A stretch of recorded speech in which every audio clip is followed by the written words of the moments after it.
नमस्ते मित्रों, स्वागत है आप सबका। पीडीलाइट ने आज अपने क्वार्टर वन के रिजल्ट डिक्लेयर किए हैं और सरप्राइजिंगली उनके प्रॉफिट 90% तक नीचे गिर गए थे। इनके प्रॉफिट गिरने वाले थे, हमें लग रहा था इंपैक्ट आएगी, लेकिन कुछ लगता है इंपैक्ट ज्यादा ही आई है। चलिए मिलकर देखते हैं क्या रहा उनका रीजन और डिटेल में देखते हैं पूरा रिजल्ट। मित्रों, ये उनके कुछ ब्रांड्स है जो कि मार्केट में बहुत ही पॉपुलर है।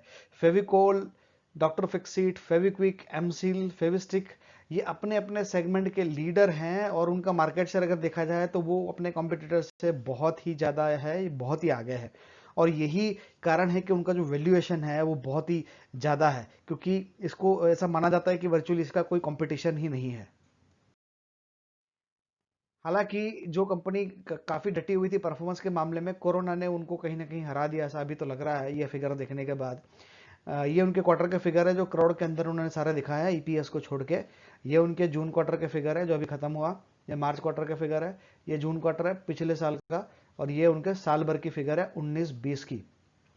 इनकम फ्रंट पे अगर देखेंगे तो आपको साफ साफ गिरावट देखने को मिलेगी। पिछले क्वार्टर में जहां पे 1558 करोड़ की उनकी इनकम हुई थी, इस क्वार्टर में घट के सिर्फ 897 करोड़ या 899 करोड़ आप बोल सकते हो, 99 करोड़ रह गई है सिर्फ। ठीक है, तो ये भारी गिरावट है उनके इनकम के अंदर। और जैसा आपको पता ही है कि कोरोना के चलते हार्डवेयर की शॉप्स जो थी वो ज़्यादातर जो है वो बंद थी, तो हार्डवेयर से उनका ज़्यादातर बिजनेस होता है, तो वो काफ़ी हद तक इम्पैक्ट हुआ था। जो इंडस्ट्रियल यूसेज भी होता है उनका, तो वो इंडस्ट्रियल बिजनेस पे भी उनको काफ़ी इम्पैक्ट आया था। तो यही कारण है कि उनकी इनकम जो है वो कम हुई है इस क्वार्टर में। तो 1558 करोड़ से घटकर 898 करोड़ ही रह गई है। एक्सपेंस फ्रंट पे कटौती आई है। जैसा हम देख पा रहे हैं 1303 करोड़ का उनका एक्सपेंस था पिछले क्वार्टर में, जो इस क्वार्टर में 866 करोड़ का रहा। हालांकि इनकम फ्रंट पे जो मार लगी है वो बहुत ज़्यादा ही है, और यही कारण रहा कि उनका जो ग्रॉस प्रॉफिट रहा जो कि इन दोनों के बीच का है, तो वो सिर्फ 31 करोड़ ही रहा। तो 31 करोड़ का उनका ग्रॉस प्रॉफिट रहा। और पिछले क्वार्टर की बात करें तो ये 254 करोड़ का था, तो 254 करोड़ से ये घट के सीधा 31 करोड़ पे आ गया है। इनफैक्ट अगर पिछले साल से हम देखेंगे तो पिछले साल में इनका ग्रॉस प्रॉफिट 438 करोड़ का था। यहाँ पे मार्च में अगर देखें तो लास्ट के मार्च के 10 दिन थोड़ा कोरोना के चलते इश्यूज रहे थे, पिछले 10 दिन में हम ऐसा बोल सकते हैं। और मार्च की और ईयर की वो क्लोजिंग नहीं कर पाए, लेकिन फिर भी ये गैप बहुत ज़्यादा है। अगर वो कर भी लेते तो ये 254 की जगह 260, 270 या 280 करोड़ तक उनका ग्रॉस प्रॉफिट होता। तो ये उनके इसका बिजनेस जो है ये कहीं ना कहीं कम हो रहा है।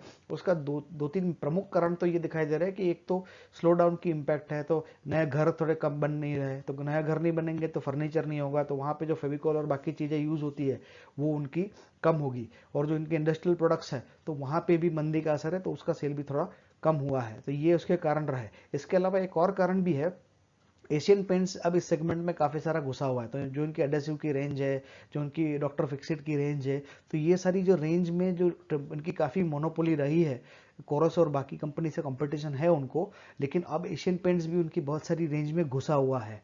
तो उसके चलते भी उनको जो है और एशियन पेंट्स ऑफकोर्स ये पीडीलाइट मार्केट लीडर है, लेकिन एशियन पेंट्स भी छोटा मोटा कंपनी नहीं है, तो उसके चलते उनको जो है वो एंट्री आसानी से, और ये हार्डवेयर की शॉप में दोनों बिकता है, पीडीलाइट तो है ही है और एशियन पेंट्स भी बिकता है बहुत सारी दुकान पे, तो उनको एंट्री इजीली मिल जाती है।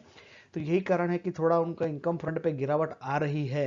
तो अभी कोई इनको सीरियस कंपटीशन अभी इनको थोड़ा मिलता हुआ दिखाई दे रहा है, तो उसके चलते उनके प्रॉफिटेबिलिटी पे कहीं ना कहीं असर आने वाले समय में देखने को मिलेगा। यही कारण है कि फिर ये 31 करोड़ का जो उनका ग्रॉस प्रॉफिट था वो टैक्स वगैरह देने के बाद लास्ट में घट के, अगर नेट प्रॉफिट की बात करें तो वो घट के 15 करोड़ ही रह गया, 15.82 करोड़, 15 करोड़ 82 लाख। ये है उनका नेट प्रॉफिट इस क्वार्टर का। अगर पिछले क्वार्टर की बात करें तो ये 156 करोड़ था, तो 156 करोड़ से घट के सीधा ये 15 करोड़ पे आ गया, तो ये 90% की गिरावट है, जो कि बहुत ही ज़्यादा बोल सकते हैं हम। और अगर पिछले साल की बात करें तो बाप रे बाप, ये तो 300 करोड़ था, ये 294 करोड़ के आसपास है, तो कहाँ 294 करोड़, कहाँ पे 15 करोड़। तो ये इरिकवरेबल लॉस है, उनको काफ़ी हद तक इसकी इम्पैक्ट आएगी। ऑफ कोर्स ये आने वाले क्वार्टर इससे तो बेटर रहेंगे, लेकिन ये इतने अच्छे नहीं रहने वाले, ये साफ साफ दिखाई दे रहा है। हमारा अभी जो अभी क्वार्टर चल रहा है, क्वार्टर टू, वो भी कुछ उतना अच्छा नहीं रहेगा, रहेगा अच्छा, इससे तो बेटर ही रहेगा, लेकिन ये वाला नहीं रहेगा। तो हमने देखा है कि जो उसका जो साल भर का जो नेट प्रॉफिट है, जो पिछले साल की अगर बात करें तो 1122 करोड़ का रहा था, तो अभी इस क्वार्टर तो 1500 करोड़ ही हुआ है, तो अभी जोर भी 15 करोड़ ही हुआ है, सॉरी 15 करोड़ ही हुआ है। तो आप अब ये अगले 3 क्वार्टर में ये कोई 1100 करोड़ का प्रॉफिट वापस आने वाला नहीं है उनको, तो ये थोड़ा प्रेशर में रहेगा ये शेयर। और हो सकता है कि उनका जो ग्रॉस जो साल भर का नेट प्रॉफिट है वो 800 से 1000 करोड़ के बीच में रह सकता है, अगर वो जोर भी मारेंगे तो उनका ईपीएस कहीं ना कहीं प्रेशर में रहेगा। इस क्वार्टर का उनका ईपीएस जो रहा है वो 0.53 का ही रहा है, जो पिछले क्वार्टर में 3.10 था, 5.77 था, और ये साल भर का 22 था। तो जैसे मैंने कहा 22 का था, तो हो सकता है कि ये इस बार जो है वो 15 से 17 के बीच में साल भर का रह सकता है, अगर चीज़ें ठीक रही तो आने वाले क्वार्टर में। ये है उनके सेल के परफॉर्मेंस जो देख पा रहे हैं, 5400 करोड़, 5700 करोड़, 6200 करोड़, 7200 करोड़, तो उनकी इनकम में तो वैसे अच्छी खासी growth year on year basis पे देखने को मिल रही है। वैसे उनका प्रॉफिट भी दिख रहा है 804 करोड़, 857 करोड़, 961, 927, 111, तो यहाँ पे ठीक ठाक सा परफॉर्मेंस देखने को ईयर ऑन ईयर बेसिस पे अच्छा परफॉर्म कर रहा है, उसमें कोई डाउट नहीं है। ये देखिए, ये है उसके प्राइस का चार्ट, जो मेरा फेवरेट ग्राफ है, जो मैं हर स्लाइड में दिखाता हूँ। ये देखिए 1996 में ये 8 रुपए का शेयर हुआ करता था, 7.88 के आसपास का रेट है, और आज की डेट में ये 1318 का इसका भाव चल रहा है। 7 रुपए से 1300 रुपए का रेट हो गया इसका, देखिए। इनफैक्ट एक टाइम पे 1500 के भी ऊपर चला गया था, देखिए 1500 का मार्क से आपको ये ऊपर दिखाई दे रहा है, 1500 से भी ऊपर चला गया था। क्या शानदार रिटर्न दिया, अगर वो 1500 के ऊपर आप गिनोगे तो ये मोटा मोटा 170 180 के आसपास हो गया था। और डिविडेंड वगैरह पकड़ोगे तो वर्चुअली अगर ये आपको 200 करोड़ 200 टाइम्स का रिटर्न हो गया, अगर डिविडेंड वगैरह भी पकड़ोगे। और ये भी 165 का रिटर्न अभी का लेवल पे देखते हैं तो भी 165 गुना का रिटर्न है। तो अगर आपने इस कंपनी में 96 में अगर 1 लाख रुपए डाला होता तो आज की डेट में वो 1 करोड़ 65 लाख हो गया होता, और डिविडेंड की इनकम आपकी अलग होती। डिविडेंड को पकड़ोगे तो हो सकता है 1 करोड़ 80 लाख के आसपास आज के रेट पे ये चला जाता। तो ये बहुत ही शानदार रिटर्न है, और ये सही मायने में एक मल्टी बैगर स्टॉक ऑलरेडी साबित हो चुका है। हालांकि उसको वैल्यूएशन को लेके मेरा डाउट पहले से रहा है।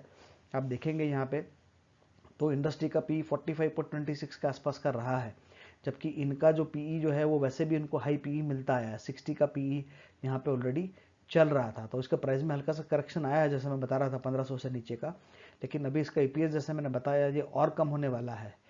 तो अभी जो है इसके प्राइस में ऐसा लगेगा कि ये रिजल्ट के बाद थोड़ा करेक्शन और आना चाहिए, जैसा हो सकता है कि हम इसमें 1000 1100 तक के लेवल इसमें देख सकते हैं आने वाले टाइम के अंदर, ऐसा अभी तो लग रहा है ये रिजल्ट को देखने के बाद।